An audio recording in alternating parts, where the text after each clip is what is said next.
Pastor Igor é pastor lá na vez César de Souza, amém? Se você quiser visitar eles lá, Estamos à noite daqui, 19 horas. Vamos orar pelo pastor Igor, amém? Pai, em nome de Jesus, que o Senhor possa, através do pastor Igor, falar aos nossos corações essa manhã. Tudo aquilo que o Senhor depositou na vida dele, tudo aquilo que o Senhor colocou no seu coração, que ele possa transmitir a nós. Fale conosco através da tua palavra, da atenção desse período. Em nome de Jesus. Amém. Amém. Glória.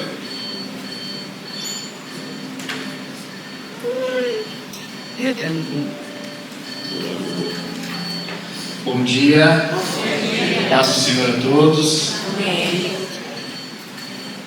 Glória a Deus por essa manhã. Que parou um pouquinho aquele calor, né?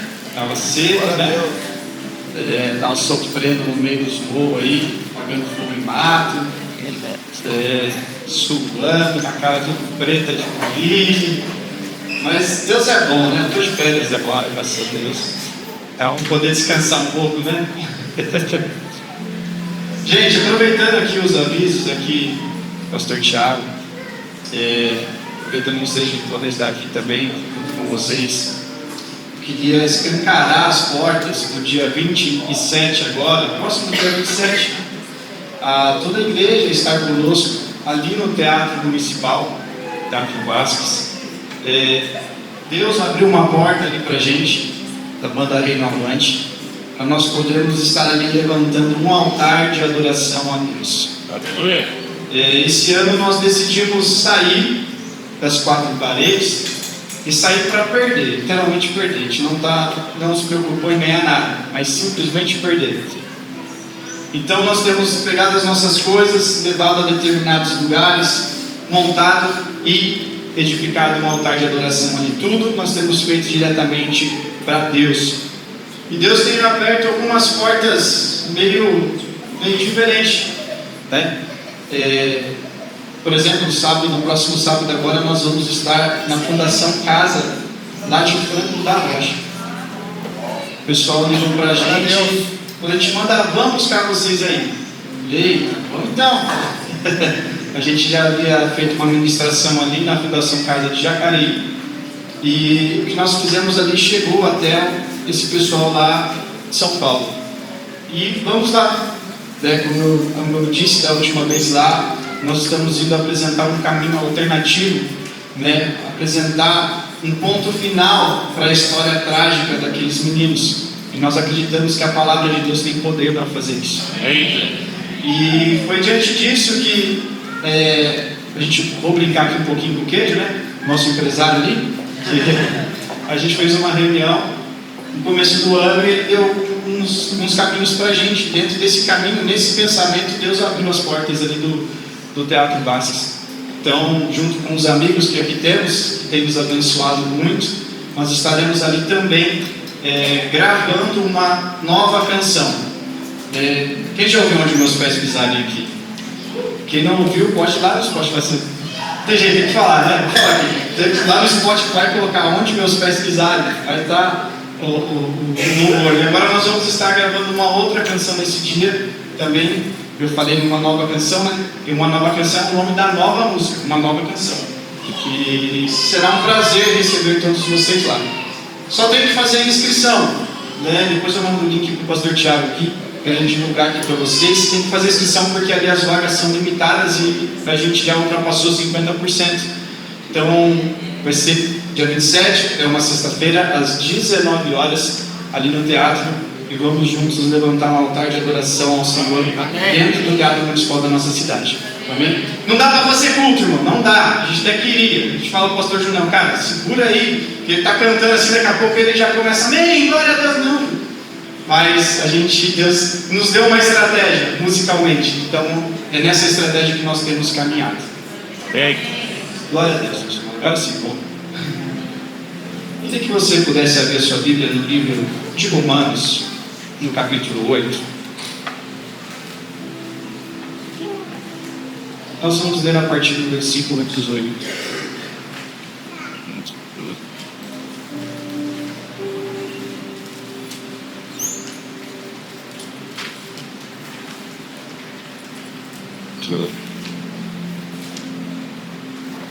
Agora pastor.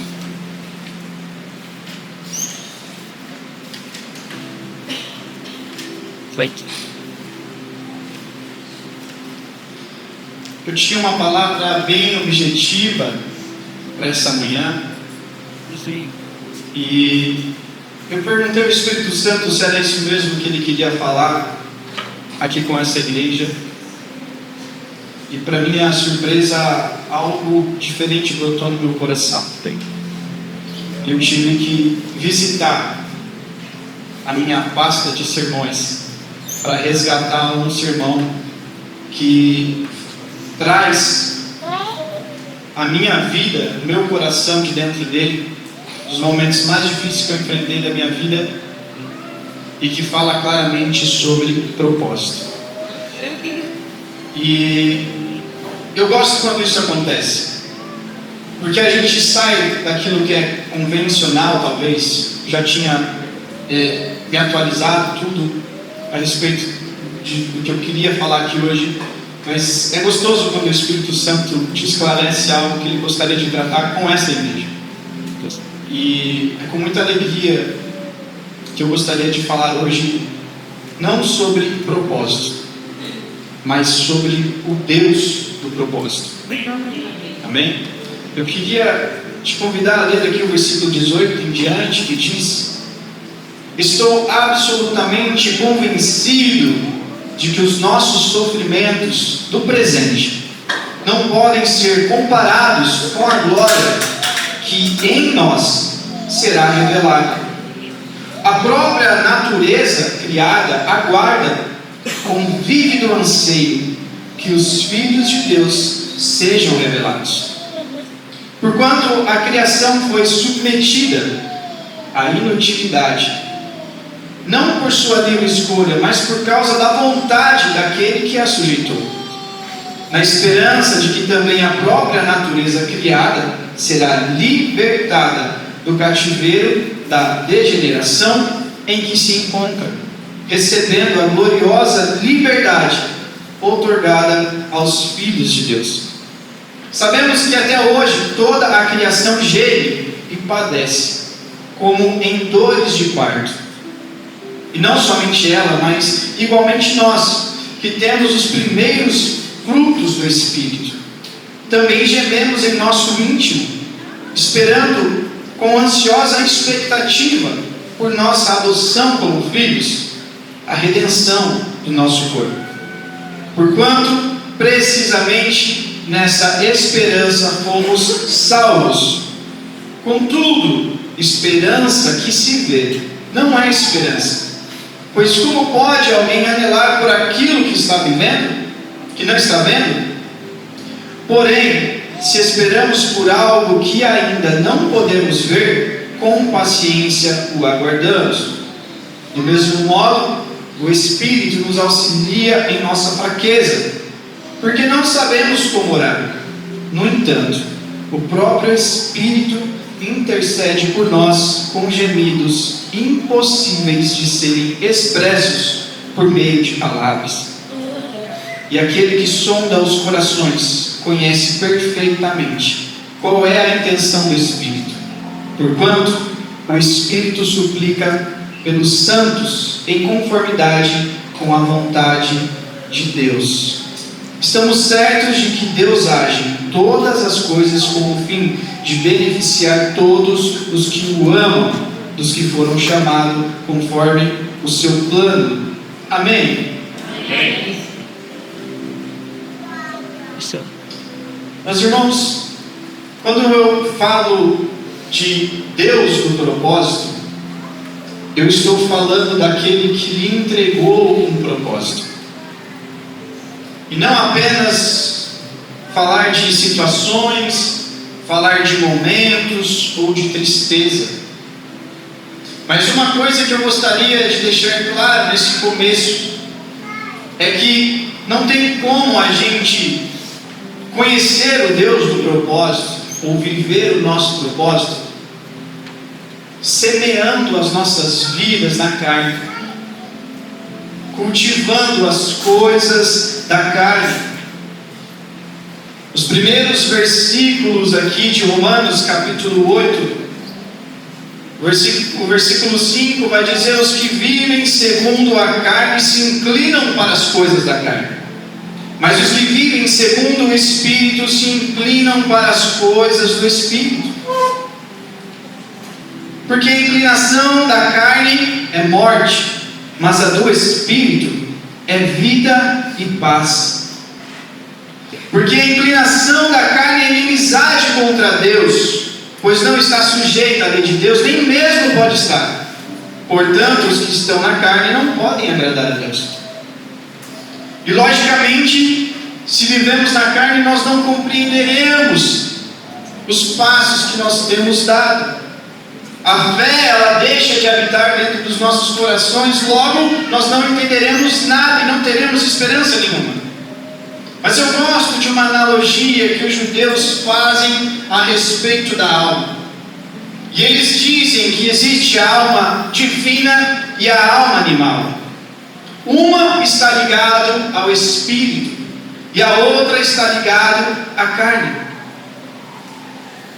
A alma animal é chamada assim por conta do instinto de caça que ela possui.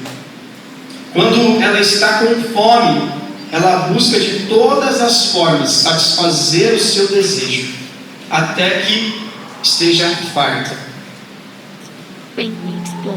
Agora, a alma do espírito, a alma espiritual, ela é diferente.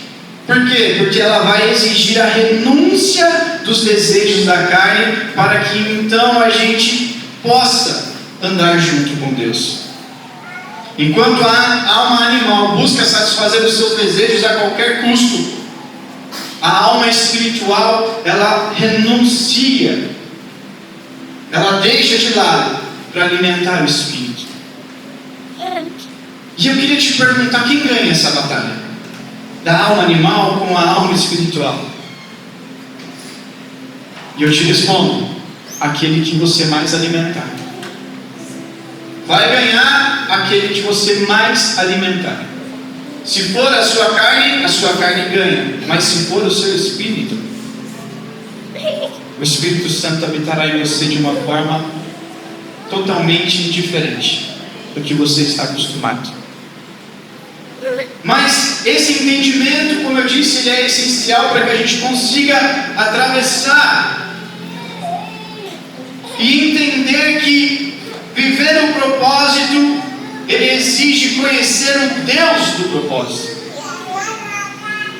Quando Paulo ele escreve, ele, a partir do versículo 18, ele elenca 4 pontos que nós podemos aqui decifrar um pouquinho. Para alguns, o propósito causador, dificuldade, incompreensão do que a gente vive. O versículo 18, Paulo fala assim: porque para mim tenho por certo que as aflições do tempo presente não podem ser comparados com a glória a ser revelada em nós. Por que eu trago esses pontos? Primeiro, porque as aflições é algo que recai sobre nós. Muitas vezes nós não temos uma escolha sobre aquilo, simplesmente nós passamos a viver. E as aflições, ela é a capacidade de sentir emoções fortes.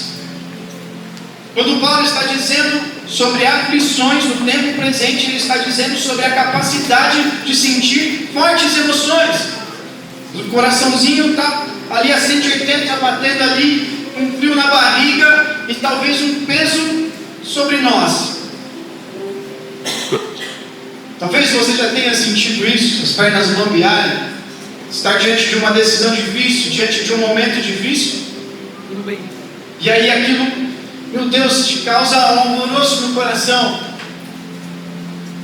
Mas Paulo, ele também diz: tenho por certo. E puxa, eu me perguntei, como que Paulo pode ter tanta certeza assim, que essas aflições do tempo presente não podem se comparar com a glória a ser revelada em nós? Como que ele pode ter tanta certeza disso?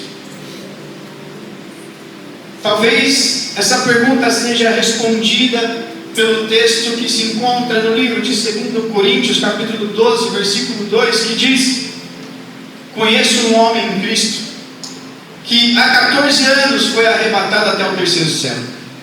Se no corpo ou fora do corpo, não sei, Deus o sabe.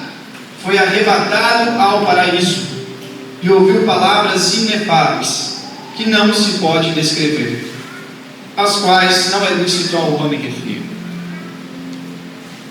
A certeza dele talvez está baseada nesse texto.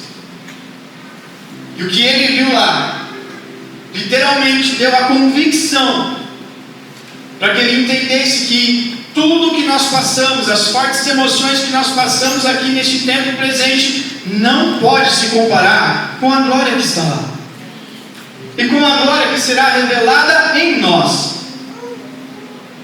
Não é possível saber de fato o que ele viu lá, mas seja como for, não pode se comparar com aquilo que ele viu, de grandioso, de tão glorioso que está lá. E quando eu falo de comparar, a comparação literalmente é uma balança, aonde você pesa as aflições com a glória. Paulo está colocando na balança, de um lado as aflições, do outro a glória, e ele está pesando. E o que mais pesou nessa balança não foram as aflições, foram a glória.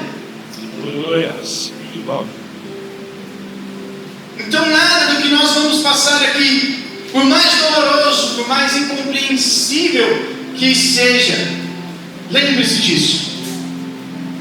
Existe um lugar onde aquela glória habitará em nós e será revelada a partir das nossas vidas. E há uma coisa interessante nesse final desse versículo, porque ele fala de uma glória que será revelada em nós. E é diferente de uma glória revelada para nós. Eu vou explicar. Moisés, no alto do monte, Deus revelou para ele a sua glória. Ele viu a glória. Isaías viu a glória de Deus revelada para ele. João, isolado na ilha de Patmos, também viu a glória de Deus. Essas glórias foram reveladas para eles. O próprio Paulo viu a glória de Deus revelada. Só que a diferença é que Paulo, ele vê algo diferente. Essa glória não é apenas uma glória que você visualiza como os outros viram. Não, ele está falando de uma glória que será revelada em nós. Glória literalmente significa espetáculo, algo grandioso. Foi o que Moisés, foi o que Isaías viu, foi o que João viu. Eles viram algo grandioso, algo que fizeram com que alguns deles caíssem como mortos. Outros que, ao conviver com essa glória revelados para ele, como Moisés, desceu com o rosto resplandecente. Mas essa glória é diferente. Essa glória é algo que será revelado em nós. E se essa glória será revelada em nós, é sinal que as outras pessoas verão. E a sua vida vai ser a glória de Deus revelada para eles. Então existe algo sendo construído dentro de cada um, que será a glória que os outros precisarão ver de Deus. E isso é a partir da sua vida, meu irmão. É a partir da forma como você vive.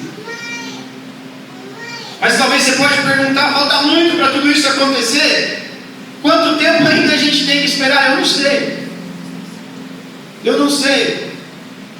Existem dias que eu gostaria de ter um controle. Quem já assistiu o filme Clique aqui? Lá? Avançar.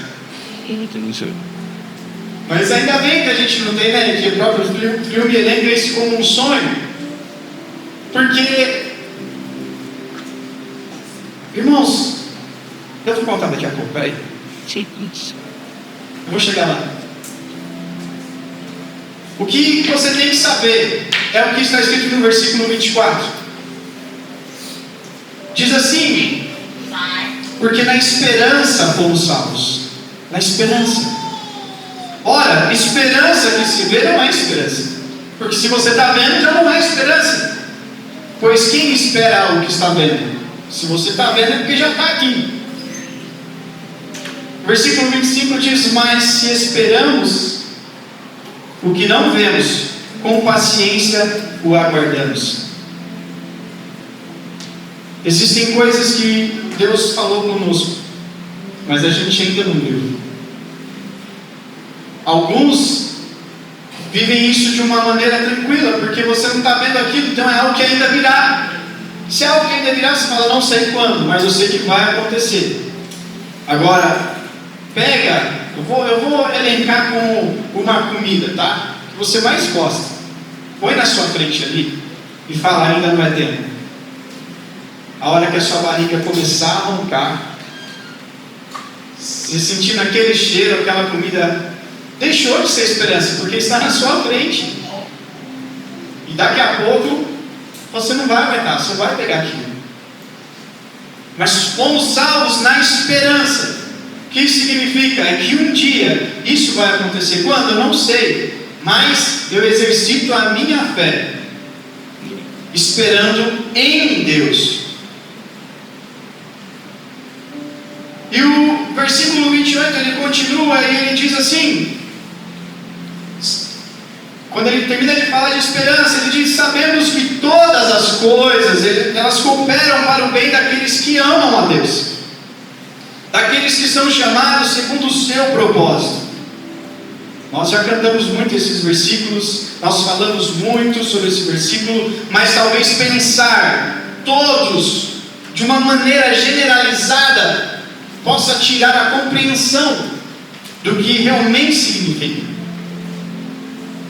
Quando você, às vezes a gente fazemos perguntas: você ama a Deus? Amo. Ama quanto? Eu amo muito. Né? Quanto? Tudo da minha vida eu dou para Deus. É algo generalizado. Você fala tudo, mas você não tem a noção do que realmente é. Como que a gente vai acreditar que todas as coisas cooperam para o meu bem que amo a Deus, se eu só choro, se eu só sofro? Onde está a alegria nesse processo de vida com Deus? Como que eu acredito que todas as coisas cooperam, se eu fiquei desempregado agora, eu tenho que sustentar a minha família? Como que isso pode cooperar? Como que eu vou compreender que todas as coisas cooperam para o bem? Então eu não amo a Deus. E aí a gente começa a entrar em crises. Mas sabe, um dos significados de todas as coisas aqui, ela também significa cada parte, ou uma peça de cada vez. Também pode ser traduzido dessa forma. Porque se é todas, quer dizer que cada parte está incluído dentro dela. E se cada parte coopera, isso quer dizer que cada passo da sua vida, cada segundo da sua respiração, cada dia, tudo que tem acontecido na sua vida, coopera para o seu bem. Coopera para algo que Deus está conduzindo. Deus está trabalhando, Deus está tirando, fortificando, construindo algo no seu coração. Sim. Todas as coisas trabalham junto para o seu bem. E o final do versículo 28, ele fala daqueles que são chamados segundo o seu propósito. Algumas versões falam plano, mas segundo o seu propósito. Eu te pergunto, qual é o seu propósito? Qual é o seu propósito aqui na Terra? Uma pergunta que é muito difícil de se responder, não é mesmo? Qual é o meu propósito aqui na Terra? Dentro de um contexto cristão, nós podemos apenas enxergar que o meu propósito é estar ali pregando, meu propósito é estar tocando, meu propósito... É uma pergunta que talvez não seja tão fácil de se responder. Mas entenda algo que eu gostaria de te dizer hoje. Propósito, ele não é um ponto de chegada. O propósito, ele é o processo. Ele é o caminho que te faz chegar. Tem muita gente que está em busca do seu propósito, fazendo cursos, buscando, se aperfeiçoando, mas ainda não se deu conta de que você já está vivendo o seu propósito. E interpretar propósito talvez não seja tão fácil, mas ele é necessário. Então parte que não é um objetivo a se conquistar. Paulo não está falando de um objetivo apenas a conquistar, um lugar para chegar.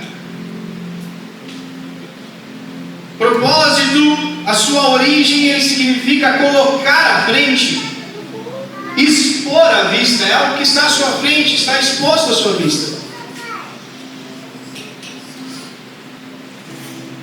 Está bem diante dos seus olhos. E isso pode se tornar um pouco mais explicado quando nós entendemos que um dos significados de propósito, ele traz a palavra pão da proposição. Eu buguei na hora que eu vi isso aí. O que tem a ver pão da proposição com propósito? Mas vamos lá. Essa é a explicação mais linda que eu já vi a respeito de propósito. O pão da proposição, ele é algo que ficava lá no tabernáculo de Moisés, lá atrás do Antigo Testamento. Era um doce e era colocado diante de Deus, exposto dentro do tabernáculo, exposto diante de Deus. Estava lá. Fazia parte dos elementos.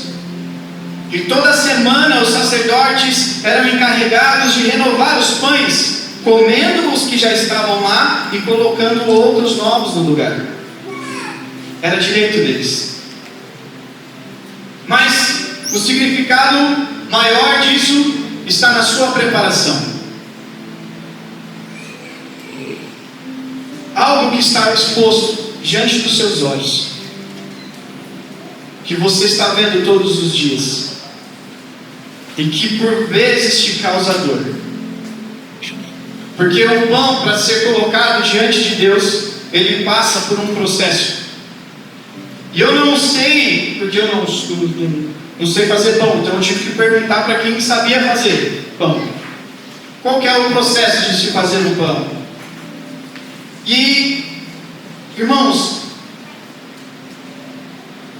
o significado mais profundo de propósito está no processo. E por isso que eu disse que propósito não é um ponto de chegada, mas é um processo. Porque um pão, para ser feito, primeiro ele precisa da sua farinha. E essa farinha, ela passa por um processamento e é triturada. Nós temos o trigo, né? Que faz parte desse processo. Depois de ser triturado, é misturado com os outros elementos.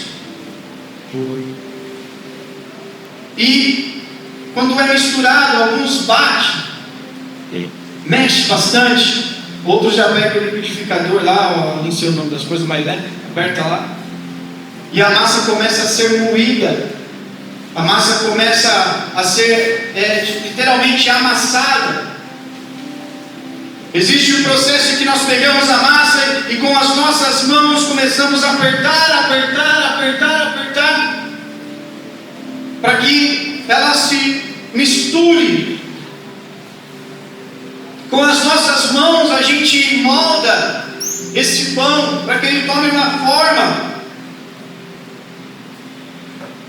E depois nós levamos e colocamos literalmente no fogo, para que seja assado.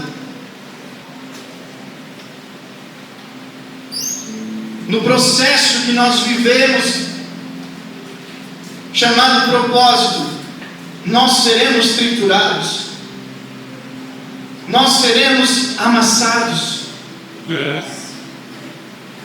nós seremos levados ao fogo. só para que então possamos ser levados diante de Deus. Aleluia.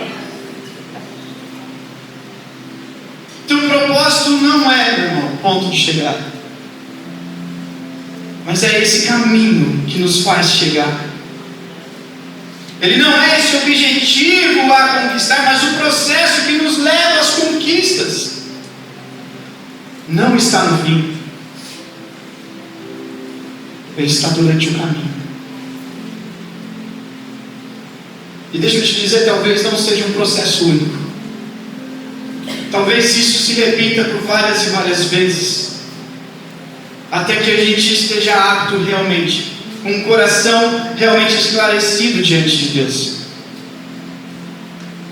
E foi dentro desse contexto de caminho, de entender o processo, que em uma das internações da minha filha, eu dentro do hospital, orando, nós passamos em torno de 30 dias dentro de uma UTI, orando, e meu Deus do céu, mas por quê? O que está acontecendo? O que é isso? Enfrentando os nossos medos, enfrentando as nossas dificuldades, as barreiras como pais, e aquilo apertava o nosso coração. A gente não tinha tempo em família. Eu ficava num lugar, a minha esposa no outro, meu filho no outro, e a gente se falava muito só por telefone. Não. E aquele peso horrível dentro de nós. Um dia eu já não estava aguentando mais. Eu cheguei na minha casa, isso em torno de 8 horas da noite, sozinho. Em vez de dormir, porque eu ia trabalhar no outro dia, eu catei o meu violãozinho velho, de guerra, coloquei nas costas e saí. Subi um monte, porque lá em Sabona tem bastante monte, muito mesmo.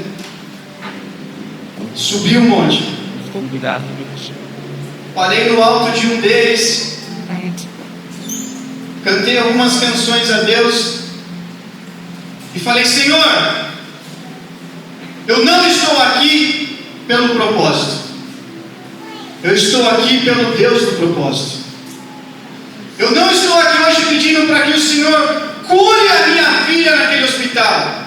Eu estou aqui para pedir que o Senhor me dê forças para suportar o processo que nós estamos enfrentando. Eu orava e dizia: Senhor, mais importa para mim passar todo esse processo sabendo quem é o Senhor e que o Senhor está me conduzindo, que o Senhor está fortalecendo, do que simplesmente acabar e pôr um ponto final. Porque eu sei que nenhuma lágrima que é derramada nas mais difíceis situações que nós enfrentamos é em vão. E tudo faz parte de uma construção, a qual leva o seu nome. Muitas vezes não vai se tratar do que apenas nós fazemos aqui nos finais de semana ou durante a semana. Não vai se tratar aqui do que você executa no baixo, não vai se tratar daquilo que eu toco na guitarra, não. Se trata daquilo que está por detrás dessa carcaça aqui, ó. É do nosso caráter, é de quem nós somos de verdade, que é isso que Deus enxerga quando olha para a gente. Eu tive o meu momento de dar aqueles gritos lá no alto do monte, e sinceramente eu esperava que algo de extraordinário acontecesse, mas eu fiquei apenas com o barulho do vento. Mas tudo bem. Depois de passar um tempo lá, eu desci. Eu saí do hospital com a minha filha prestes a fazer uma traca, porque ela não conseguia restabelecer a sua respiração de uma maneira normal. Isso era uma situação que a gente estava enfrentando várias semanas. E ela estava sofrendo muito naquele hospital, cheio de medicações, com a cara toda inchada por conta de corticoides. E a gente estava preso ali, fazendo exame de sangue, segurando ela no exame de sangue, já pronta para... No caminho de volta, com o violão nas costas, meu celular começou a chegar a mensagem. era a Flávia, minha esposa. Ela mandou mensagem falando que o exame de sangue, eu lembro dessa expressão, veio lindo. Ela tinha feito o exame de sangue e veio lindo o exame de sangue. A gasometria estava ótima e estava bem, e que naquele momento tinham descartado a tráqueo. Aí eu, eita, Deus, mas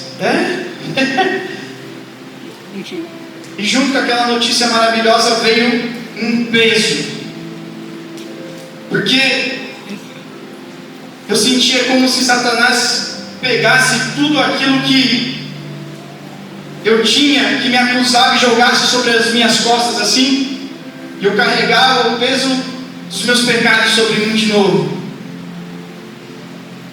de tal forma que aquele silêncio que eu ouvi lá em cima fizesse acreditar que Deus estava longe de mim,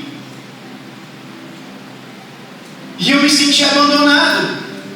Mas você pode perguntar, mas Deus acabou de falar com você, cara. É verdade, mas eu continuava me sentindo abandonado, porque para alguém que não cura no caráter, Deus pode fazer muitas coisas extraordinárias. Isso não vai mudar quem é você. Você precisa primeiro mudar quem é você, o seu caráter. Amém. Eu me recordo de um dia que nós conseguimos, minha sogra foi ficar no hospital, e eu, o Pedro e a Flávia fomos para a igreja. A gente nem ia, cheguei de surpresa na igreja, o pessoal tudo olhou, eu olhei assim, levei minha guitarrinha lá. O pastor não sorriu quando me viu, lógico que ele gosta muito de cantar guitarra na frente. E ele me viu, sorriu, e eu subi para ministrar. Durante as internações da Laura, várias vezes eu nunca deixei de ministrar a palavra, mas existia um segredo que eu nunca falei para ninguém. Todas as vezes que eu estava ministrando e minha filha estava internada, enquanto eu tocava, enquanto eu pregava, eu tinha o nome dela escrito na palma da minha mão. Eu falava: Senhor, não importa o que aconteça lá, eu estou aqui porque o Senhor é fiel comigo. Mas enquanto eu estou aqui pregando, enquanto estou aqui louvando, cuida da minha família. E naquele dia eu tinha o nome da minha família nas minhas mãos, e eu ministrava. Em determinado momento eu falei: Senhor, se isso me atrapalha, eu tiro agora. Tirei a guitarra, coloquei a guitarra de lado, deitei no chão. Falei: eu não quero saber das coisas que eu faço para o Senhor, mas eu quero te sentir aqui dentro. Sabe, Senhor, da maneira que eu sentia antes, eu quero te sentir de novo aqui dentro. E eu orava, eu me joguei no chão, eu chorava, falava isso para o Senhor.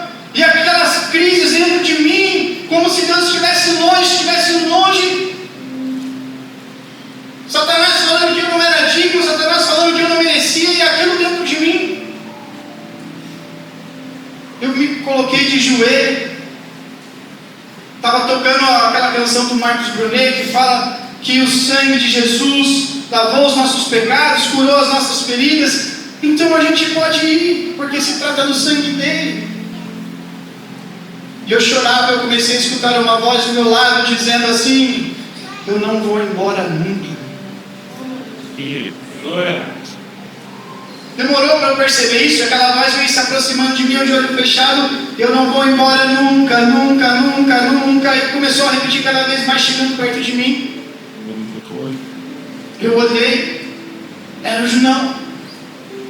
Começou a colocar a mão em mim, começou a cantar isso.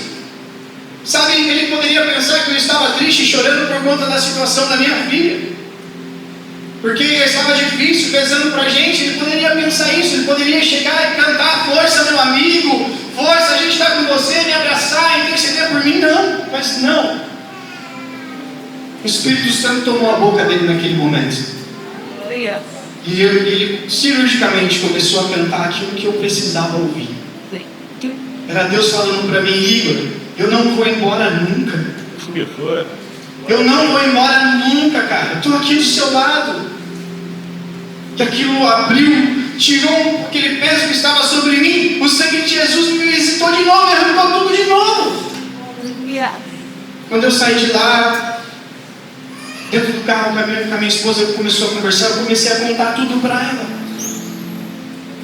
Sobre o que eu estava sentindo, sobre o que eu havia feito no monte, sobre as vezes que eu ministrei com o nome da minha família nas minhas mãos, de eu não parar, porque eu entendi que eu não estava querendo chegar em lugar nenhum, eu entendi que aquilo que eu estava vivendo era o meu propósito, o processo que eu estava vivendo era o que eu tenho que viver. E o único lugar que eu preciso me manter é diante do Deus do propósito.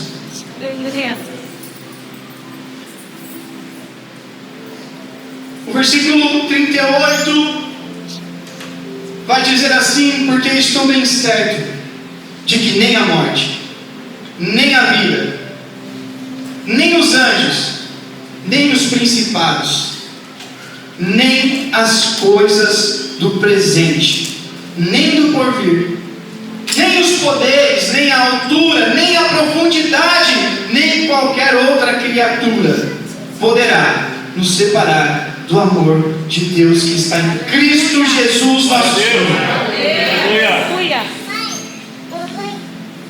E puxa, eu saí daquele culto com os dois olhos arregalados, inchados, e eu pude encontrar sentido no que Jesus viveu no Getsemane. A explicação que eu trouxe sobre propósito estava explícito no episódio do Getsemane. Porque Jesus foi literalmente levado para o Monte das Oliveiras, ele foi levado para lá para ser moído pelos nossos pecados. Só que esse processo que Jesus viveu e se assemelha muito com o significado de propósito é que um azeite, para chegar na sua proporção, ele passa por esse processo.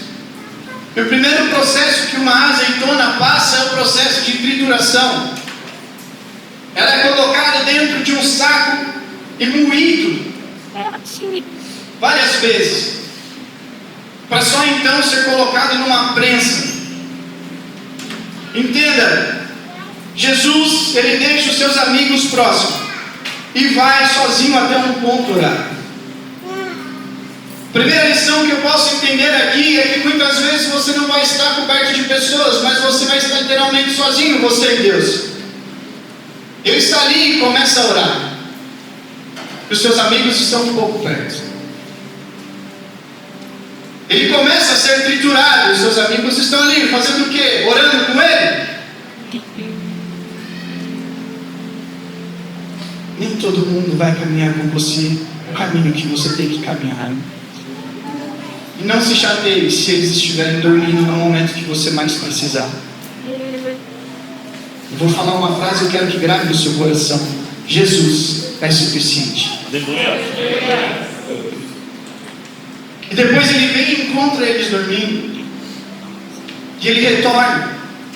Mas o interessante é que a prensa era algo de madeira, era um negócio grande de madeira, onde era colocada uma pedra muito pesada na ponta.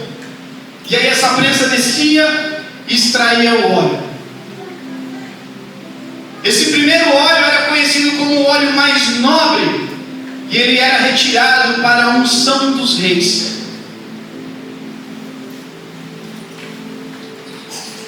E depois era trazida uma segunda pedra. E essa segunda pedra era colocada, aumentava o peso. E novamente vinha a prensa e apertava mais ainda aquelas azeitonas. E extraía mais um pouco de óleo. Esse segundo óleo, essa segunda extração era tirada para ser comercializado como comida. O azeite que nós usamos na nossa comida. Será que ainda é possível tirar mais alguma coisa de uma azeitona? Talvez, se a gente olhar o estado que se encontra, nada mais é possível. Mas uma outra pedra mais pesada é colocada sobre essa prensa. E novamente ela é apertada de novo. E quando é apertada, sai a terceira extração. Essa é usada como combustível, E naquela época, as lamparinas tinham como combustível o que era extraído de azeite, da azeitona. Era um azeite. Talvez a gente já estaria dizendo: chega, pelo amor de Deus, eu já não aguento mais. Mas aí é colocada uma quarta pedra. Jesus está lá passando por esse processo. Ele, cada vez que ele volta, ele vê os seus amigos dormindo: vocês não podem vigiar comigo, e retorna para lá de novo, e começa a ser apertado e é extraído dele, e ali ele está sendo ungido como um rei. E ele retorna de novo, e os seus amigos não podem ficar um pouco com ele, mas ele retorna para lá porque isso faz parte do processo. E as pedras vêm apertando sobre ele, e ele vem aguentando aquilo dentro dele. E o que é extraído dele na segunda vez que está sendo extraído dele é o pão da vida, que diz a Bíblia, o pão da vida que nos alimenta. Aquele que come desse pão nunca mais terá fome. Acabou? Não. Eles estão lá dormindo e você está volta sozinho, orando de novo. Jesus está ali de novo. E quando ele já não está mais aguentando aquele processo, ele diz: Senhor, se possível, passa de mim este cálice, mas todavia seja feita a tua vontade. E aqui ele nos ensina uma outra lição. A lição que eu apliquei naquele monte é que por vezes nós não vamos orar pela nossa necessidade, mas sim pelo cumprimento do nosso propósito. Eu não orei para que Deus curasse a Laura lá dentro, eu não orei para que Deus tirasse a Laura lá de dentro. Eu orei para que Ele desse força para passar o processo. Quando Jesus fala, se possível, Ele está falando da sua necessidade: passa de mim este cálice. Mas na segunda parte da oração ele diz assim: mas todavia seja feita a sua vontade. Por vezes não é a nossa necessidade que tem que crescer. A gente às vezes grita e fala: para com isso, Deus, eu não aguento mais. Mas hoje nós estamos aprendendo que faz parte do processo, faz parte da caminhada. Estamos vivendo o nosso propósito de vida. E ele orou isso lá. E mais uma vez ele volta, e os seus amigos estão como? Porque talvez você tenha que passar isso sozinho mesmo. Tem tanta gente que deixa os outros de lado, briga porque não me ajudou no momento mais difícil também, agora eu não quero mais saber. Calma! Deus está construindo algo no seu caráter. O caráter da sua família. Mas Jesus está lá. Uma quarta pedra é colocada na prensa. E quando talvez não venha sair mais nada, Jesus está lá chorando como gotas de sangue por conta do meu e do seu pecado. A quarta extração, aquilo que era tirado, extraído, era um azeite que servia para limpeza. Era usado como produtos de limpeza. E definitivamente Jesus estava se tornando o cara que iria limpar o pecado das nossas vidas. Ele estava se tornando aquele cordeiro que lava os pecados de toda a humanidade. Mas o que sacode o meu coração é ver que ele não desistiu. Tendo a possibilidade de desistir, ele não desistiu, porque ele entendia o que ele estava vivendo. Antes, ele nos amou até o fim. E por vezes nós deixamos de amar por situações que nem se assemelham perto do que ele passou. Mas ele nos amou até o fim. Você entende? Jesus passou por esse processo de propósito. O significado aqui de propósito que Paulo está falando remete à mesma coisa, só que no processo do pão. E o que eu não tenho dúvidas é que nós vamos chorar sim. Vai ter momentos que talvez a gente não entenda assim. Mas para esses momentos só basta confiar. Para esses momentos só basta ter a fé literalmente em Cristo. E entender que, Senhor, cada parte, cada segundo coopera para o meu bem. Porque eu te amo. Olha, Deus. Porque eu te amo, Senhor. Sabe, hoje pode ser que tenha pessoas aqui que talvez estejam com um choro engasgado dentro de você. Talvez precisa chorar, talvez precisa se arrepender. Eu queria dizer que agora é a hora. Eu vim aqui para isso. Talvez nem saiba o que dizer, então só chora. A sua lágrima já pode ser uma oração para Deus. Queria te convidar a se colocar em pé agora.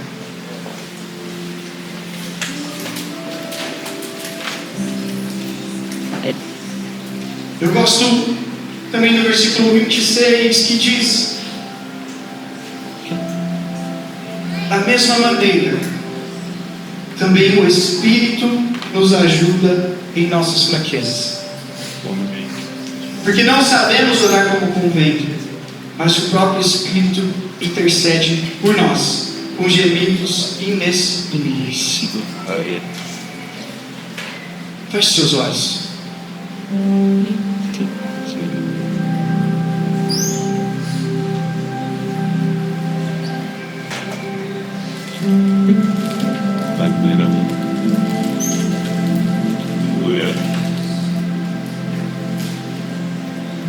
O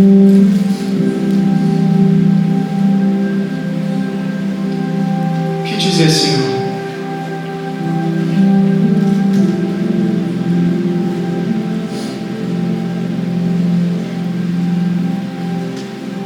O que dizer, Espírito Santo?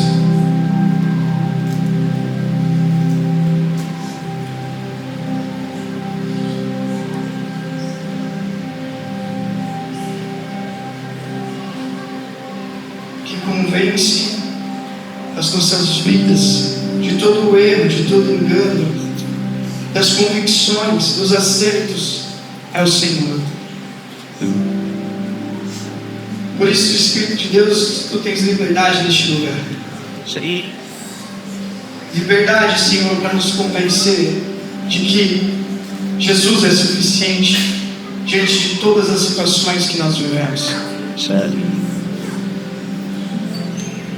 Espírito, sabe aquele mesmo sentimento que o Senhor trouxe à minha vida naquele domingo à noite? Eu te peço que o Senhor possa derramar, Senhor, sobre esses corações que estão aqui hoje.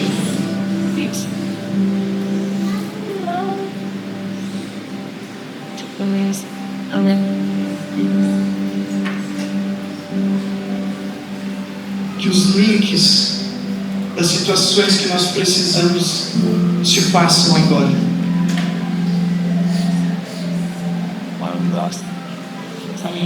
Que as dores que nos vêm por conta de sermos prensados e amassados encontrem um sentido no Senhor. Que a glória que há de ser revelada em nós possa encontrar os alvos dessa humanidade. Que as pessoas tenham um encontro com a sua glória e nós sejamos os agentes reveladores dessa glória.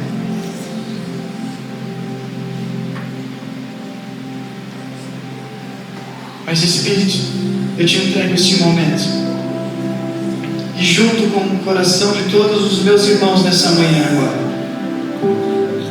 encontra a verdade, Senhor, nas lágrimas, nas palavras, nos corações em gratidão e muito além do propósito. É preciso viver com Deus do propósito. Fale com Ele. Aqui.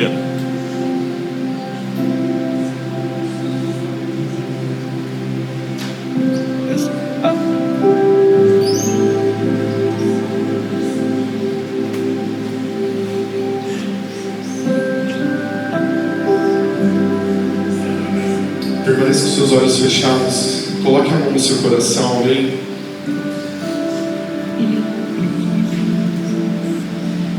Espírito Santo, nós agradecemos ao Senhor por essa palavra. Obrigado. Te agradecemos, Deus, e te pedimos nessa manhã que o Senhor nos ajude nessa jornada, nesse propósito das nossas vidas, ó Pai. Espírito Santo, muitas vezes nós nos distraímos nessa jornada, nós esquecemos desse propósito, mas que o Senhor possa nos lembrar nesses dias, que o Senhor possa nos guiar, Santo Espírito. Nós desejamos caminhar debaixo da Tua graça, nós desejamos caminhar debaixo da Tua direção, Santo Deus. Tire aquilo que tem saído dos nossos corações, que os nossos olhos possam estar voltados para Ti, Senhor. Nós olhamos para Ti, Deus, caminhamos debaixo da Tua direção e debaixo da Tua palavra, Deus. Em nome de Jesus Cristo, que o Senhor seja glorificado através de nós, que o Teu nome seja conhecido através de nós, que as pessoas possam olhar para nós e ver Jesus, que as pessoas possam olhar para nós e ver o Senhor nas nossas vidas. É isso que nós desejamos como igreja, é isso que nós desejamos para as nossas vidas. Seja o primeiro em tudo, Senhor. Aleluia. Seja o primeiro em tudo, para a glória e honra do Teu nome. Amém. Você pode aplaudir a esse Jesus? Glória a Deus, glória a Ti, Pai. Glória a Jesus.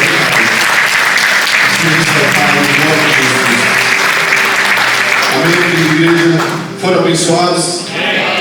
Amém. Pastor Igor, muito obrigado. O Senhor abençoe sua vida, sua família. Deus abençoe, viu? Muito obrigado. Amém, igreja. Vamos dar as mãos. Vamos agradecer ao Senhor por essa manhã, por esse culto tão especial que o Senhor falou nas nossas vidas. Sementes foram lançadas aqui. Você precisa cultivar essa semente dentro do seu coração, para que ela não se perca durante essa semana. Amém? Feche seus olhos, vamos agradecer ao Senhor. Pai, obrigado por essa manhã tão especial, tão abençoada. Obrigado pela Tua palavra, que ela é viva e eficaz. Nós te agradecemos porque Sua palavra ela fala aos nossos corações. Que essa semente que foi lançada nessa manhã possa germinar durante toda essa semana, Pai. Tudo aquilo que nós vamos viver, todo o nosso propósito de vida vai estar focado no Senhor. Que nós possamos olhar para Ti em todas as coisas, e todas as coisas que nós vamos fazer posterior venham ser acrescentadas por Ti, ó Deus. Abençoe a Tua igreja, abençoe essa semana, ó Pai, o trabalho dos nossos irmãos. Abençoe, Senhor, as famílias. Abençoa-nos, ó Pai. Pedimos a Tua graça e a Tua sabedoria para a glória e honra do Teu nome. Em nome de Jesus. Amém. Amém. Amém, meus irmãos. Glória a Deus. Nos vemos em casa, terça-feira, 20 horas ou domingo que vem. Amém? Abraça o seu irmão que está do seu lado. Deseje um excelente domingo. Deus abençoe. Ótimo domingo. Amém.